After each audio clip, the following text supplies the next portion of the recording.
Assalamualaikum warahmatullahi wabarakatuh. Minal aidin wal faizin, maaf lahir dan batin buat teman-teman semua. Hari ini pertemuan yang ke-10 dari penulisan naskah drama dan kita lakukan pertemuan ini melalui platform YouTube karena eh, mata kuliah ini memiliki 6 kelas. Nah, kebetulan pada hari Senin kita libur, itu ada kelas yang juga eh, mempelajari tentang penulisan naskah drama ini. Nah, kalau misalnya dilakukan tatap muka, maka ada kelas yang tidak mendapatkan informasi atau pengetahuan yang sama tentang penulisan naskah drama itu. Maka dilakukanlah dengan tayangan YouTube yang seperti ini. uh, Baik, dalam pertemuan ke-10 ini sudah ada satu proses di mana para peserta perkuliahan penulisan naskah drama itu sudah menulis judul dari naskahnya, kemudian juga sudah membuat apa yang menjadi karakteristik dari naskah yang akan dibuat itu.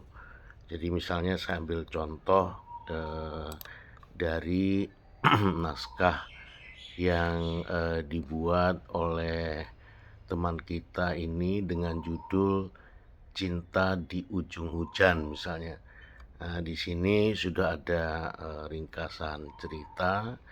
Di sini disebutkan adanya seseorang yang merupakan mahasiswa atau mahasiswi yang pendiam dan di sini kalau saya baca naskahnya ini bercerita tentang mahasiswi yang pendiam dan tertutup tanpa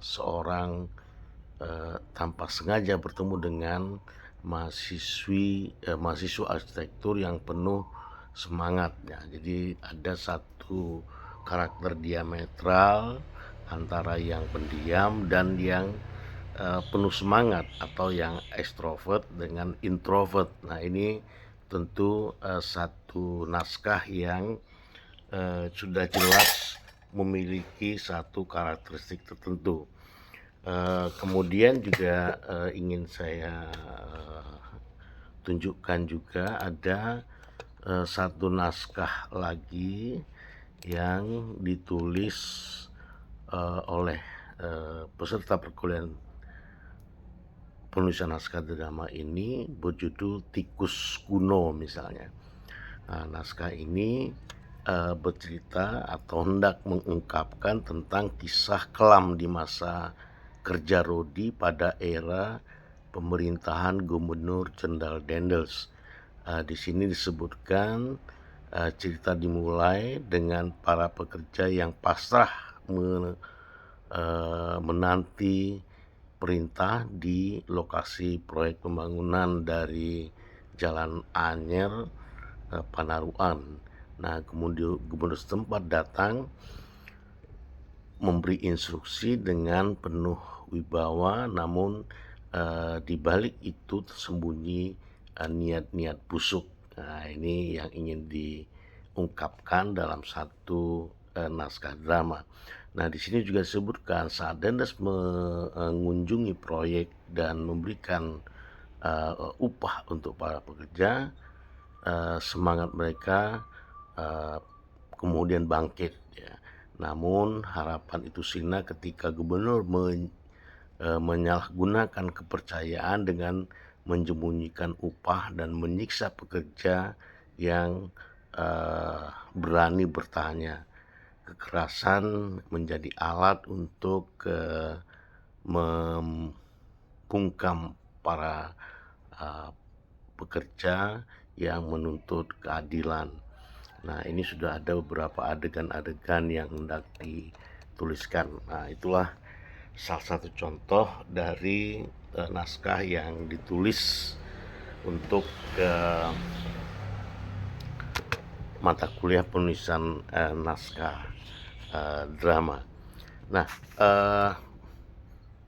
pada kesempatan ini juga kita akan berbicara soal bagaimana mengaktualisasikan naskah-naskah itu sehingga dia bisa menjadi sebuah naskah.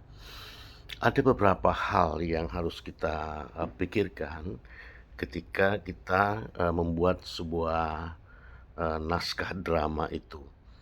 Eh, Kita pasti sudah mengetahui ada form bentuk penulisan ya. Kalau kita membuat naskah drama itu ada tokoh-tokoh, ada dialog-dialog, ada struktur-struktur yang harus diikuti atau harus dijalani dan kemudian menjadi patokan dari sebuah penulisan naskah drama. Nah, eh, kalau kita lihat beberapa literatur yang ada, dalam sebuah penulisan naskah drama itu paling tidak ada 4 elemen situasi penulis ya. Jadi ada pada diri penulis itu sendiri, kemudian ada pokok pembahasan yang ingin dibicarakan, kemudian ada pembaca dan bentuk bahasa yang akan digunakan. Nah, mungkin dalam pertemuan-pertemuan sebelumnya hal ini sudah dibicarakan secara ringkas. Nah, pada hari ini pada pertemuan yang ke-10 kita akan bicara atau akan lebih mendalami aspek-aspek yang berkaitan dengan elemen situasi menulis itu sendiri. Nah, yang pertama tentu adalah seorang penulis ya. Seorang penulis itu benar-benar harus mempersiapkan dirinya, baik dirinya secara pribadi maupun mentalitasnya. Nah, selama ini orang hanya mungkin menempatkan diri sebagai diri penulisnya itu sendiri. Tidak ada mentalitas yang harus disiapkan.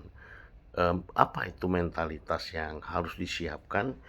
Karena dalam situasi penulisan itu terdapat hal-hal yang berkecamuk ya. Hal-hal yang berkecamuk itu ada emosi-emosi, ada pengetahuan yang kemudian ikut serta di dalam proses penulisan.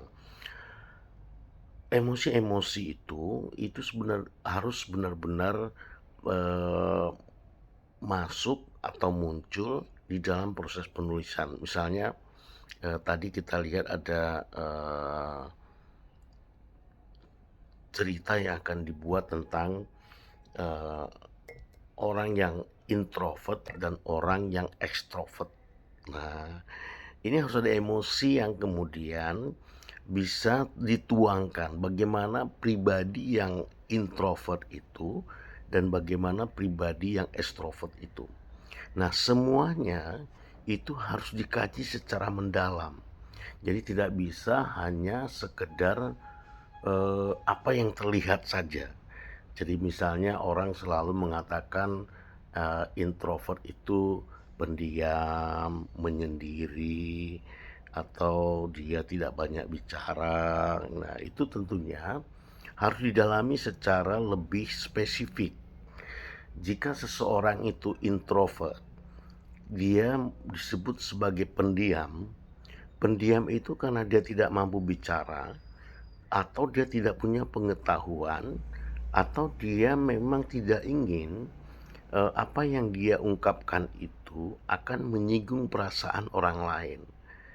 Nah, jadi introvert yang spesifik itu benar-benar harus didalami secara eh, penuh ya atau secara mendalam sehingga karakter-karakter yang akan terbentuk dalam penulisan naskah itu akan dapat membentuk suatu pengungkapan-pengungkapan atau dialog-dialog yang kemudian bisa menyentuh orang lain.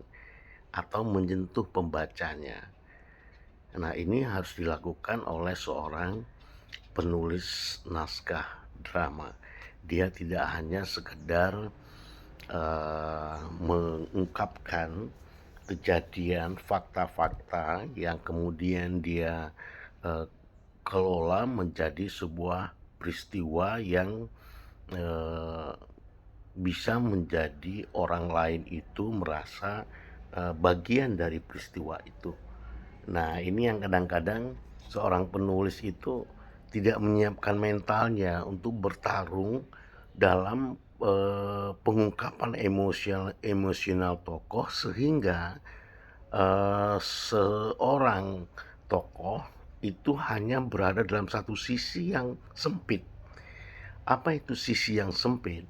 Sisi yang sempit itu adalah sisi di mana pengungkapannya hanya berputar di antara soal, misalnya tadi introvert itu hanya pendiamnya. Kita tidak tahu apa pikiran dari tokoh itu sehingga dia diam. Ya, bisa jadi orang diam itu orang yang tidak tahu apa-apa sehingga dia diam, bukan introvert misalnya.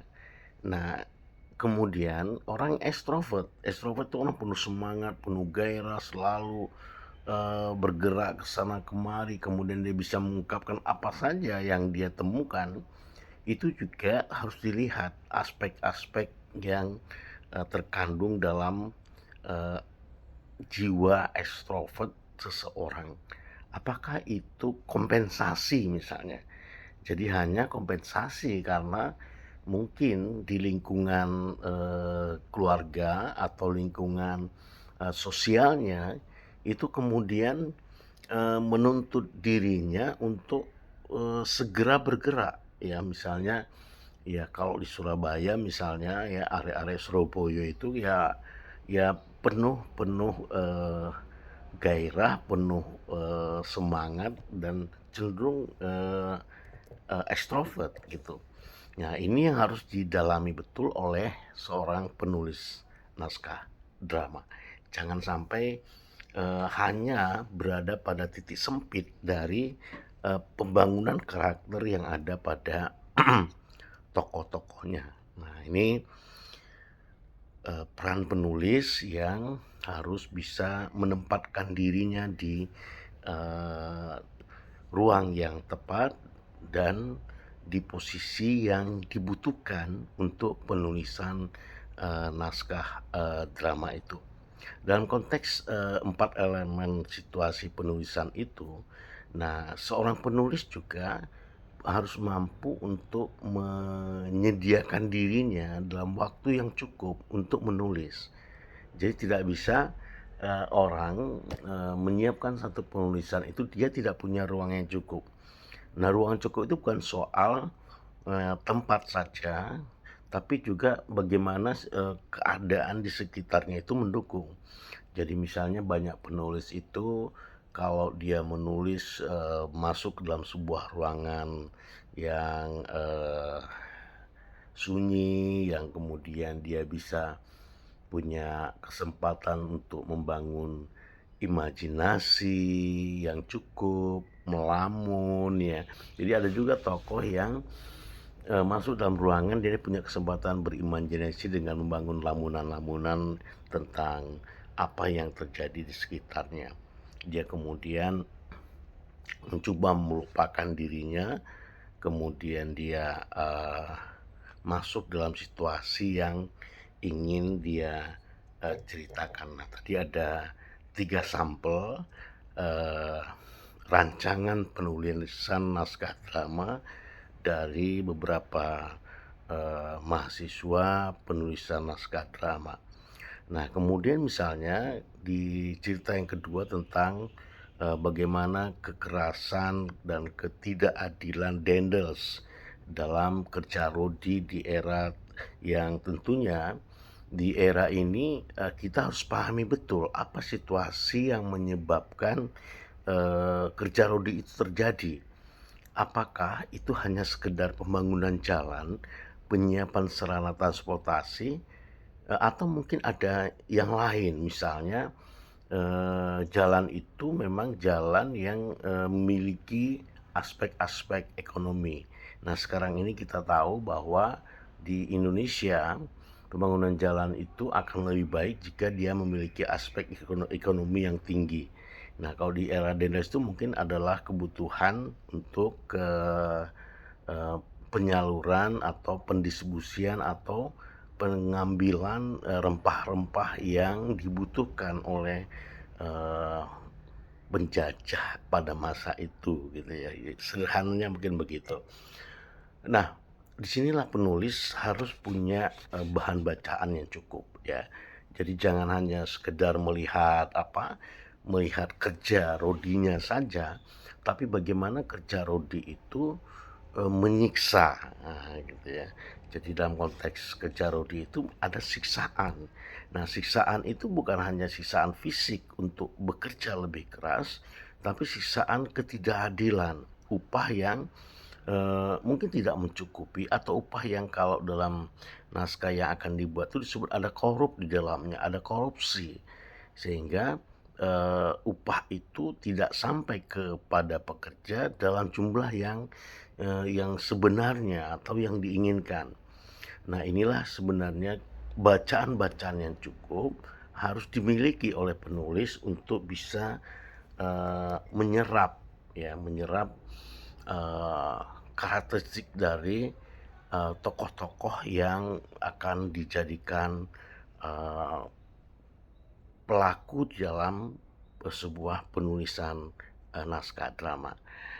Jadi menurut saya penulis itu harus punya kesiapan aspek-aspek yang dibutuhkan untuk menulis. Tidak sekedar fisiknya yang sehat, tidak hanya sekedar pikiran-pikirannya yang jernih, tapi ada mentalitas yang juga disiapkan untuk mengkonstruksi emosi-emosi tokoh-tokoh yang atau karakter-karakter yang eh, bermain atau berjibaku gitu ya. Berjibaku itu bergulat ya atau melakukan kompetisi karakteristik atau kompetisi karakter di mana tokoh-tokoh karakter-karakter itu kemudian memperjuangkan dirinya untuk mencapai tujuan tertentu. Nah, ini harus dipahami betul oleh seorang penulis naskah. Jangan sampai karakter-karakter itu hanya berada dalam sisi atau satu sisi saja atau berada dalam satu posisi yang kemudian dia tidak bisa berkembang menjadi tokoh yang dapat membuat orang lain punya tanggapan atau respon atau kemudian juga bisa memberikan satu argumentasi terhadap karakter itu sendiri. Jadi misalnya seorang Dendels yang bagaimana, apakah dia juga apa namanya juga seperti orang yang berpura-pura baik, berpura-pura membantu, berpura-pura untuk. Nah, ini juga harus dapat dipilih, harus dapat ditentukan, harus dapat dibuat, harus dapat diletakkan pada posisi yang tepat. Nah, untuk itu kalau misalnya itu cerita yang berada dalam rentang tahun tertentu, maka tentu perlu apa yang kita sebut sebagai kejadian yang sebenarnya itu merupakan satu proses yang seperti apa. Nah, jadi ini menurut saya bahan bacaan penting untuk cerita-cerita yang berkaitan dengan sejarah. Nah, kalau yang berkaitan dengan mahasiswi dan mahasiswa yang introvert dan ekstrovert, itu tentu juga perlu bacaan-bacaan buku tentang psikologi misalnya. Kalau tentang Dendels itu ada buku yang berkaitan dengan sejarah misalnya. Ya, jadi buku-bukunya Pramudia Antatur juga harus dibaca itu bagaimana novel ini bisa mengungkapkan kejadian-kejadian ketidakadilan yang kemudian menjadi sarana untuk tumbuhnya karakter-karakter yang diinginkan. Nah, kemudian dalam konteks ini kita harus memiliki apa yang disebut sebagai pokok bahasan. ya, atau subject matter, ya. Pokok bahasan subject matter ini merupakan satu situasi yang dimana kita harus fokus kepada pokok bahasan itu. Jadi misalnya hubungan antara mahasiswa yang introvert dengan mahasiswa yang ekstrovert dari apa?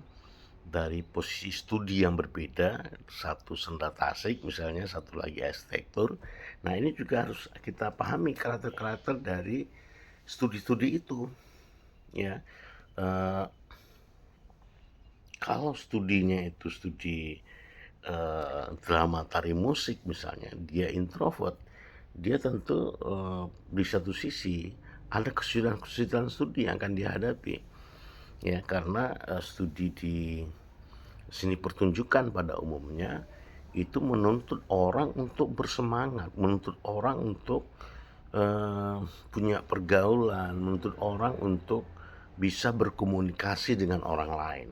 Nah, jika dia introvert, nah ini juga akan menjadi pertanyaan tertentu, ya, bagaimana orang yang melakukan kajian-kajian seni pertunjukan itu atau berpraktik dalam seni pertunjukan itu dia introvert. Nah, apakah dia introvert dalam kehidupan sehari-hari atau berkomunikasi dengan orang lain, tapi dia punya kekuatan lain di dalam dia menjalankan studinya. Nah, jadi ini pokok bahasan ini atau subject matter untuk kita mempersiapkan sebuah penulisan itu benar-benar harus kita kuasai. Jangan sampai kita hanya melihat aspek-aspek kecil atau aspek-aspek sempit yang tidak mampu mengungkapkan eh, karakter itu sendiri. Karena jika pokok bahasannya itu bisa fokus kepada narasi yang ingin dibuat dan karakter kemudian mampu masuk ke dalam struktur yang diinginkan, maka dia akan dapat mendorong seseorang untuk selalu membaca atau selalu mengikuti perjalanan teks naskah itu. Nah, ini harus diperhatikan betul ya, jangan anggap remeh pokok bahasan atau subject matter yang ingin kita gunakan di dalam sebuah penulisan naskah drama. Nah, kemudian yang ketiga dari 4 elemen situasi menulis itu juga harus dipikirkan pembaca kita atau orang yang akan menjadi pengguna dari naskah drama kita. Jadi misalnya apakah drama ini untuk anak-anak, untuk remaja, atau untuk orang dewasa, atau umum. Anak-anak bisa menonton, kemudian juga orang dewasa juga bisa menonton, jadi untuk segala umur. Nah, ini juga harus dipikirkan, ya, pembaca kita siapa, atau untuk kalangan yang bagaimana. Nah, tidak bisa kita hanya sekedar menulis sebuah negara, kita kemudian tidak membayangkan siapa pembaca kita, siapa pengguna dari naskah drama itu. Ini juga elemen yang penting dalam situasi menulis itu sendiri. Nah, kemudian juga bentuk bahasanya.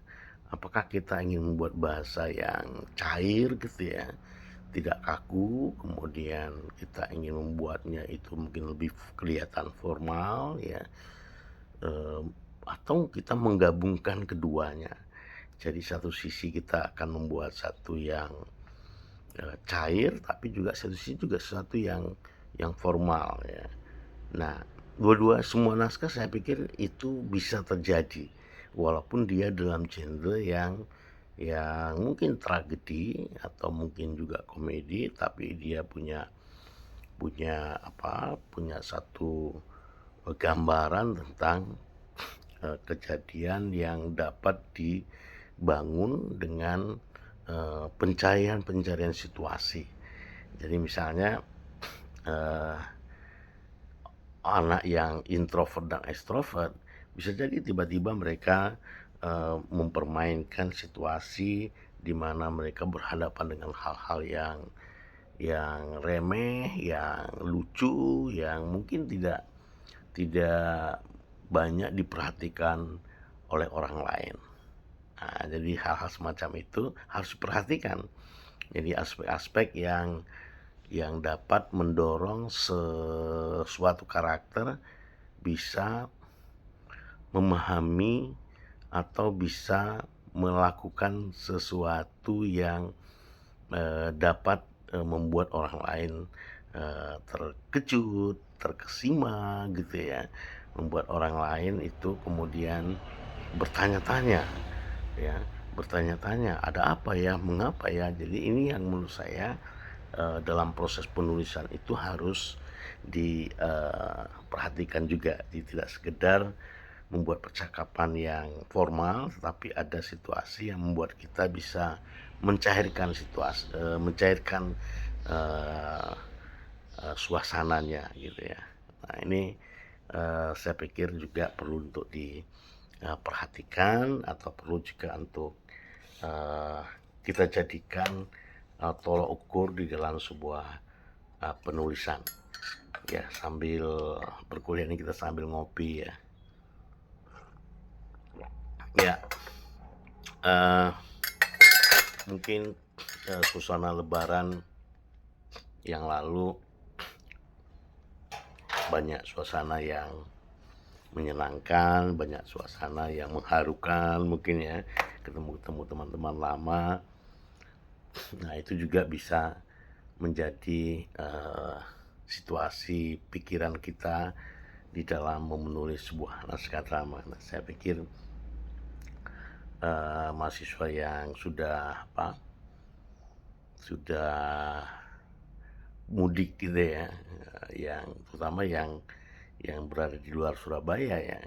Karena kalau orang Surabaya mudik kemana kalau misalnya dia memang asalnya Surabaya. Saya kadang-kadang juga melihat orang-orang yang berasal dari Surabaya itu ya nggak pernah mengenal mudik ya, karena memang hanya memiliki keluarga di Surabaya sendiri, tapi unjung-unjung ya, unjung-unjung mungkin dilakukan ya, karena ada saudara yang tinggal di mungkin Karangpilang, ujung-ujungnya ke Rungkut gitu ya.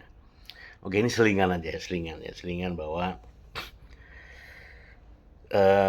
sambil kuliah kita nyantai, sambil ngopi, sambil menikmati apa yang tersedia. Oke, tadi kita sudah sampai pada subject matter, kemudian pada penulis, kemudian pada pembaca, dan kemudian terakhir kita tadi bicara soal bentuk bahasa atau bentuk pengungkapan yang akan kita gunakan di dalam kita menulis sebuah naskah drama ya. Ini penting karena kita juga harus bisa membuat sebuah naskah drama yang tidak sekedar untuk tugas-tugas penulisan naskah drama, tetapi saya berharap dari proses penulisan naskah drama ini lahir penulis-penulis yang kemudian bisa naskah-naskahnya digunakan oleh orang lain. Nah untuk itu eh, diperlukan apa yang kemudian disebut sebagai sudut pandang seorang penulis ya. Jadi jika seorang penulis itu punya pergaulan yang luas, punya bacaan yang banyak, kemudian dia juga punya kepribadian yang dia bisa keluarkan untuk mengungkapkan sesuatu. Ini perlu juga, artinya apa? Seseorang itu perlu punya sudut pandang sendiri ya. Di sini kalau konteks sudut pandang ini, seseorang harus punya pikiran yang dia miliki, bukan opini ya, bukan sekedar opini, tetapi dia punya mindset ya, dia punya sudut pandang atau cara berpikir yang kemudian orang lain juga bisa bisa menerima pikiran itu, dan kemudian dia bisa apa namanya, menjadikan pikiran-pikirannya itu panutan bagi orang lain, atau orang lain bisa mempedomani ya pikiran-pikiran yang dimiliki oleh seseorang. Nah, jadi sudut pandang itu berkaitan dengan apa yang ingin kita ungkapkan, di mana pribadi kita ada di dalamnya, pandangan kita ada di dalamnya. Jadi sudut pandang itu muncul bukan hanya sebagai opini belaka, tetapi sebagai penilaian yang dibenarkan oleh pikiran-pikiran seorang penulis. Jadi misalnya tentang seorang yang introvert dan extrovert. Jadi apa sih pendapat, apa sih gambaran, apa sih yang menjadi pikiran dari seorang penulis terhadap dunia atau aspek yang introvert itu atau yang extrovert itu. Dia punya sudut pandang dari seluruh bacaan yang dia miliki. Misalnya seorang ekstrovert menurut dia semangat tapi juga cerdas gitu. Nah, atau mungkin juga seorang introvert, dia pendiam, tidak banyak bicara, tapi ketika bicara dia punya pandangan yang mulia, atau pandangan yang bisa dibenarkan atau mendapatkan pembenaran yang semestinya gitu. Nah, jadi dia punya, inilah introvert yang saya inginkan ya. Ini introvert yang sebenarnya, yang sebaiknya dan sebagainya dan sebagainya. Jadi seorang penulis itu juga harus punya sudut pandang atau uh, point of view ya, dari uh, yang dia lihat sebagai sebuah kebutuhan orang memahami sesuatu atau menghidupkan sesuatu. Jadi baik itu hubungan, misalnya hubungan ya pacaran, atau hubungan suami istri, atau hubungan-hubungan yang berkaitan dengan eh, relasi antar manusia, hubungan antara manusia, aktivitas antar manusia. Nah, semuanya itu menentukan.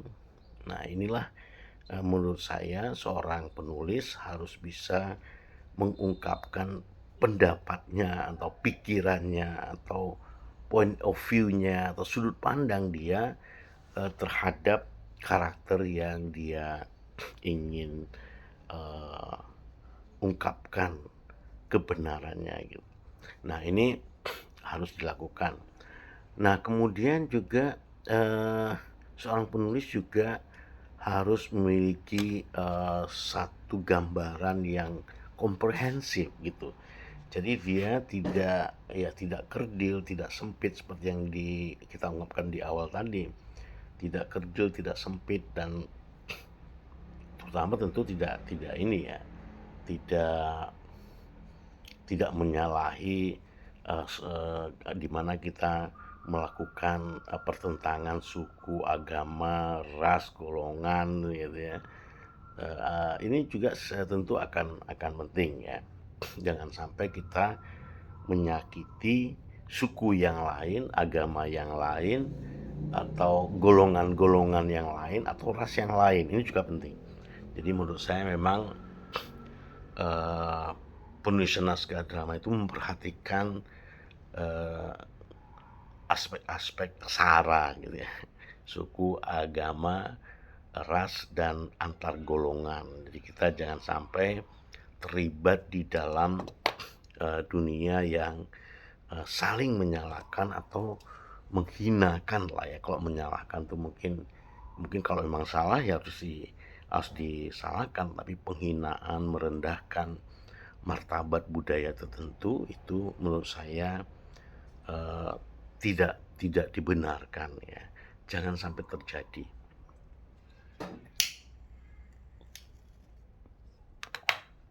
Walaupun itu mungkin terjadi gitu ya, mungkin terjadi, di dalam sebuah penulisan misalnya kita merendahkan orang-orang yang introvert itu atau menghinakan, mereka yang introvert itu tidak punya kepribadian yang kuat, tidak mampu melakukan sesuatu dan sebagainya. Ini sebaiknya tidak menjadi titik tolak ya di dalam sebuah, eee, penulisan, naskah drama. Nah, setelah, ada aspek-aspek yang berkaitan dengan sudut pandang, kemudian ada aspek-aspek yang berkaitan dengan mindset ya, atau berkaitan dengan, pokok-pokok bahasan yang yang membangun relasi antara manusia.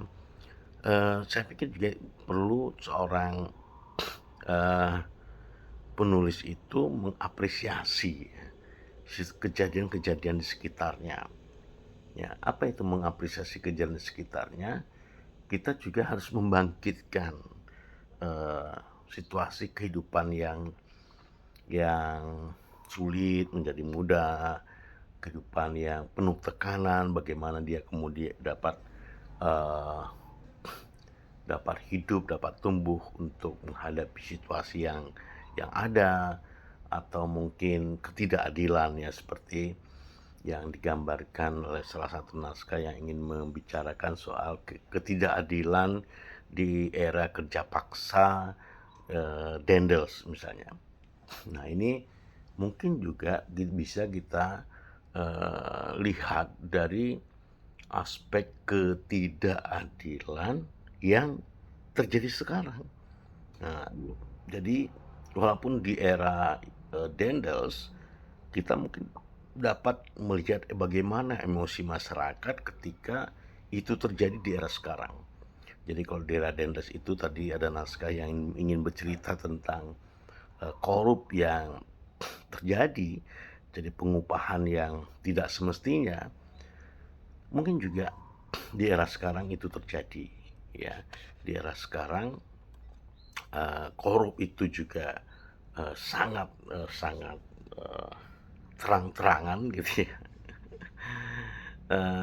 Mungkin, lebih mengerikan ya korupsi di eranya Dendels itu dengan sekarang ya, di mana kita tahu, pajak ditingkatkan untuk menarik uang dari rakyat, kemudian justru digunakan, untuk mengoplos, BBM dan kejahatan-kejahatan lain ya, kejahatan lain yang justru dinikmati oleh mereka-mereka yang memanfaatkan dana pajak itu untuk kepentingan-kepentingan, jabatan, kepentingan-kepentingan, eee, posisi mereka meraih atau meraup, keringat-keringat rakyat kira-kira gitu ya. Oke, kemudian tadi kita juga sudah bicara soal, bagaimana, pembaca kita yang benar-benar, harus kita, eee, fokuskan juga ini untuk pembaca yang bagaimana. Kita lihat kalau dalam naskah-naskah tradisi kita, naskah-naskah ludruk, ketoprak itu kan, ada rakyat yang dia fokuskan. Jadi kalau kalau cita-cita ludruk itu ya memang kerakyatan ya, kerja rakyat ya, atau, perputaran aktivitas rakyat, terhadap sesuatu. Nah kalau ketoprak itu mungkin apa yang menjadi pikiran-pikiran, keraton atau kerajaan-kerajaan tertentu untuk menyikapi kehidupan rakyat atau di antara mereka. Jadi kalau kehidupan-kehidupan kerajaan itu ya pertarungan di antara mereka, baik pertarungan untuk meraih kekuasaan maupun pertarungan untuk, mencoba membangun kehidupan rakyat itu sendiri. Nah mungkin di saat-saat sekarang ini juga itu terjadi ya, itu juga terjadi. Nah menghubungkan antara fakta-fakta sejarah dengan fakta-fakta kekinian gitu ya, itu juga juga menarik untuk menjadi, eee, sebuah pilihan menulis sebuah, naskah. Eee, Kemudian kita terakhir, tadi bicara soal, bentuk, bahasa. Nah, kemudian kita melihat bahwa bentuk bahasa itu penting, eee, dalam kita membangun, sebuah penulisan naskah. Nah, ada satu pernyataan yang menarik ya, dikatakan bahwa, "You must bring your prejudice and opinion to bear on your professional, answer to the question." Jadi, Anda harus menggunakan prasangka dan pendapat Anda untuk menjawab pertanyaan sementara gitu. Nah, jadi, kita harus menduga-duga ya, eee, prasangka dalam konteks pembangunan karakter itu penting. Membangun prejudis-prejudis, tokoh-tokoh atau karakter-karakter, korup, misalnya karakter yang introvert, ekstrovert, ada prejudis-prejudis, ada prasangka-prasangka, dan baru kemudian ada pendapat kita sendiri untuk, menjawab, bagaimana tokoh itu membangun perannya masing-masing. Nah itu, 4 elemen ya, yang, kita semua dapat menjadikannya sebagai patokan ya untuk kita menulis sebuah naskah drama pasca kita sudah menentukan judulnya atau temanya atau kemudian pengadeganannya, dan terutama juga adalah, ringkasan. Jadi tapi saya melihat tadi dari tugas-tugas itu ada yang tidak bisa membedakan antara sinopsis dengan, eee, ringkasan cerita, ya.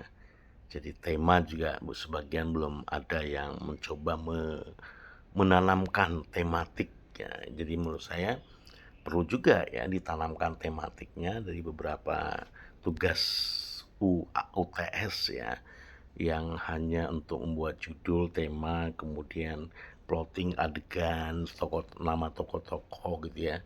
Sebagian ada yang, kurang lengkap ya untuk ini penting sebagai basic kita menulis. Kita tentukan sesuatu gitu ya, tentukan sesuatu yang akan kita tulis. Jangan gerambiangan gitu ya, jangan, terlalu luas atau, eee, siklusnya itu tidak jelas gitu. Jadi kita sebelum menulis naskah itu kita kita harus punya satu siklus yang jelas, walaupun dalam beberapa aspek kita membiarkan keliaran-keliaran imajinasi. Ya, imajinasi kita biarkan, seliar mungkin, kemudian disitulah kita, eee, menempatkan diri dalam sebuah penulisan. Tapi menurut saya perlu ada patokan-patokan ya, karena ini adalah penulis pemula ya, teman-teman ini penulis pemula harus punya patokan-patokan yang jelas. Sebab kalau tidak punya patokan itu akan membuat kita kesulitan untuk menangkap satu, cerita atau narasi, atau mungkin ketika akan membuat dialog, kita akan mengalami kesulitan tertentu karena apa? Karena, kita belum punya satu ketetapan, panduan untuk kita menentukan, baik itu karakter maupun, yang berkaitan dengan, eee, aspek naratifnya atau aspek, story-nya atau aspek penceritaannya gitu ya. Aspek karakter-karakter yang akan bekerja di dalam atau akan beroperasi dalam, naskah yang akan kita buat. Ini menurut saya penting, bagi kita semua yang akan menulis, naskah drama. Nah, di dalam sebuah penulisan naskah drama itu ada, elemen-elemen yang sudah kita sebutkan tadi, juga kita juga, harus memikirkan nih hal-hal yang berkaitan dengan, beragam elemen fiksi itu sendiri ya. Misalnya aspek struktur ya, saya pikir kita sudah bicara aspek-aspek struktur itu awal, tengah, akhir ya. atau aspek eksposisi, klimaks, dan solusi. Di kelas kita sudah bicarakan cukup jelas, panjang lebar. Eh, Kita juga menyiapkan ya aspek-aspek yang berkaitan dengan plot, ada dialog, ada karakter, ada setting. Nah, dari tugas-tugas yang ada itu eh, belum ada aspek-aspek yang berkaitan dengan settingnya ya. Settingnya di mana ya, beberapa anak tugas itu saya lihat settingnya belum ada gitu ya. Eh, Mengapa setting itu penting dibuat, dipandu di awal penulisan agar kita tahu. Misalnya eh, setting ketika Dendels itu bertemu dengan eh, pekerja itu terjadi di mana? Di jalan yang masih berupa hutan belantara. Mereka harus menebang hutan, kemudian harus menguruk ya atau menyiapkan jalan-jalan yang akan dilewati, atau ada aspek-aspek yang berkaitan dengan tempat mungkin itu terjadi di kantor Dendels atau dan sebagainya. Ini semua akan berbeda. Begitu juga dengan yang introvert extrovert itu terjadi di kantin kampus atau terjadi di kampus si laki-lakinya dan sebagainya. Nah, ini juga ada misalnya naskah yang berjudul Bukan Sekedar Mimpi dan Harapan misalnya ya. Ya, ini naskah yang berkaitan dengan kisah duka kehidupan remaja SMA dan keluarga miskin yang telah ditinggalkan oleh kedua orang tuanya dan harus menghadapi adiknya yang masih duduk di bangku SD. Nah, hari-hari mereka selalu dipenuhi dengan rintangan atau tantangan dan keterbatasan, namun hal ini tak menyurutkan tekad mereka untuk bersekolah. Nah, ini menarik juga, naskah yang juga menarik, yang menurut saya ini juga harus diberikan gambaran-gambaran settingnya di mana nih, di rumah, apa di sekolah, apa di warung, atau di pinggir jalan ya. Ya, ini semua menurut saya harus diungkapkan, tapi di sini saya melihat tidak ada kelengkapan dari settingnya dan juga plotnya ini gimana, bagaimana plotting dari adegan-adegan ini nanti seperti apa ya. Ya, semenarik apapun naskahnya, kalau kita tidak punya panduan untuk penulis-penulis pemula, itu nanti akan menyulitkan juga untuk membuat dialognya, kemudian untuk menyusun alur atau menyusun plotnya, ini juga akan menyulitkan gitu ya. Jadi silakan dilengkapi sebelum menulis, ada persiapan-persiapan yang cukup untuk mengungkapkan aspek-aspek penulisan itu sendiri.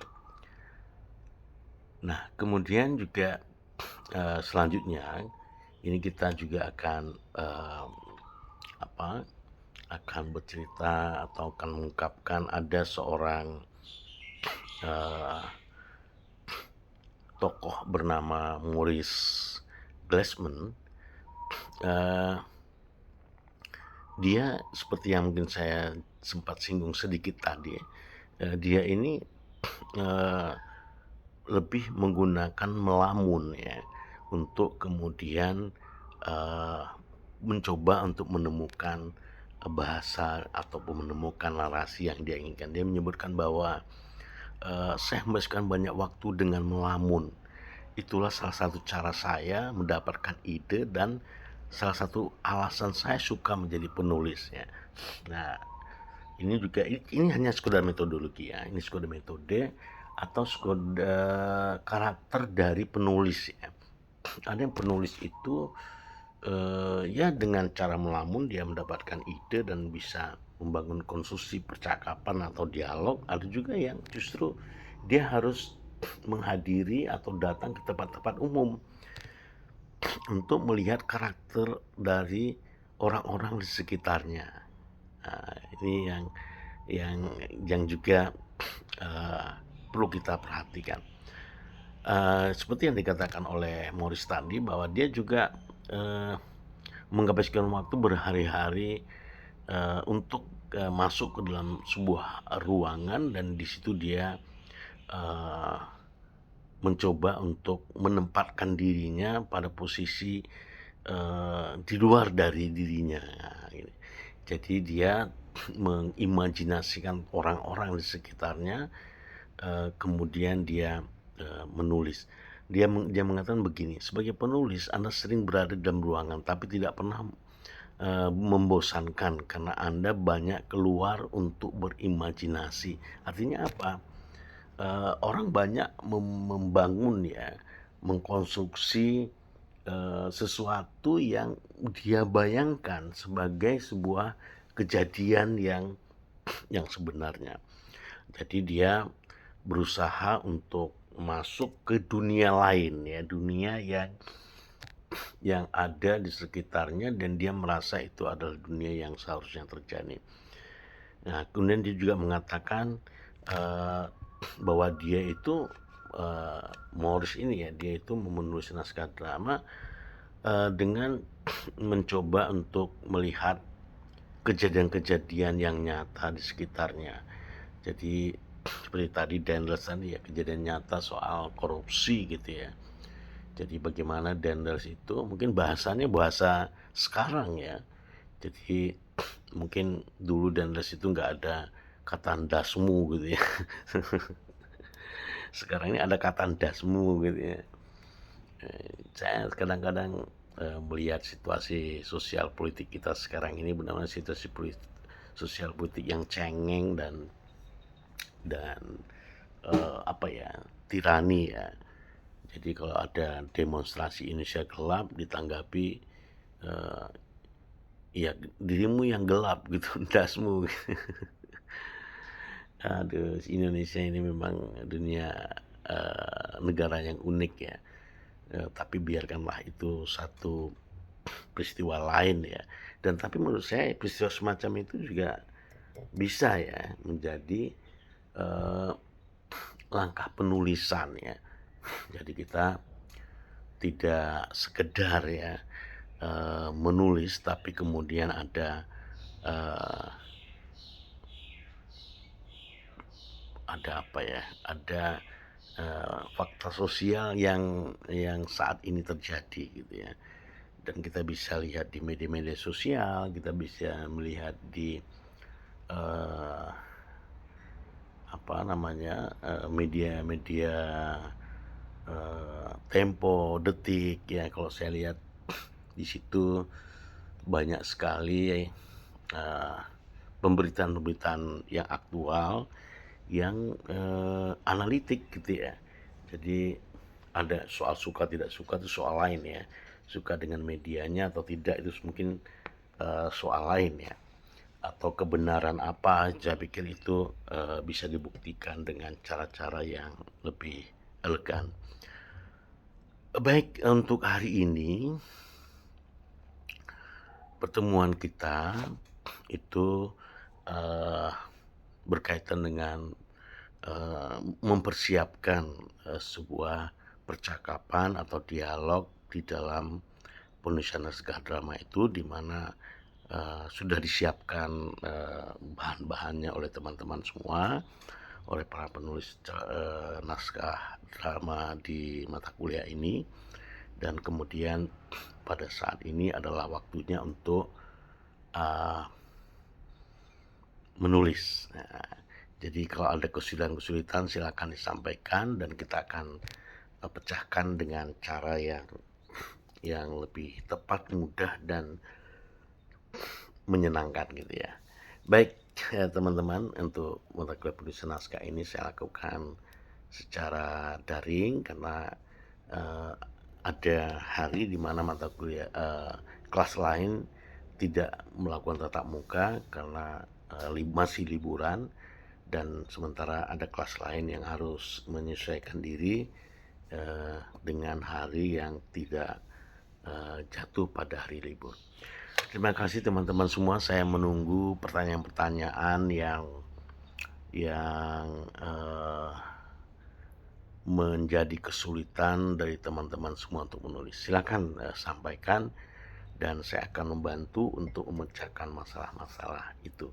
Terima kasih, mohon maaf dan saya akhiri, wassalamualaikum warahmatullahi wabarakatuh.